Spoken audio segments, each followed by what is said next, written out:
ఈ తెలివి పన్నుకి అస్సలు తెలివి లేదు. తెలివంతా వచ్చేసిన తర్వాత తెలివి పన్ను వస్తే ఇట్లనే ఉంటుంది.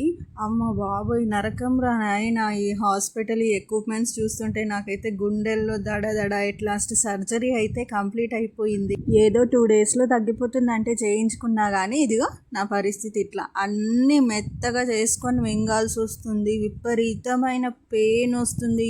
ఏది నమలడానికి వస్తలేదు అసలు. ఏది తినడానికి కూడా రావట్లేదు. ఒక సైడ్ అంతా స్వెల్లింగ్. ఇవాళకి సర్జరీ అయ్యి 4-5 డేస్ అవుతుంది. అయినా కూడా పెయిన్ అట్లనే ఉంది. కొంచెం ఇప్పుడిప్పుడే మాట్లాడడానికి వస్తుంది.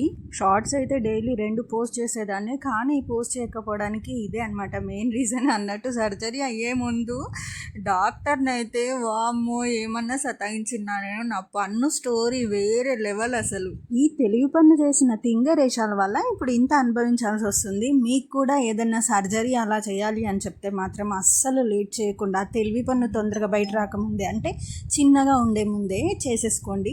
అప్పుడు ఇంత పెయిన్ భరించాల్సిన అవసరం అయితే ఉండదు. ఈ తెలివి పన్ను స్టోరీ కావాలంటే మాత్రం కమెంట్స్లో చెప్పండి, నెక్స్ట్ షార్ట్లో పోస్ట్ చేస్తాను.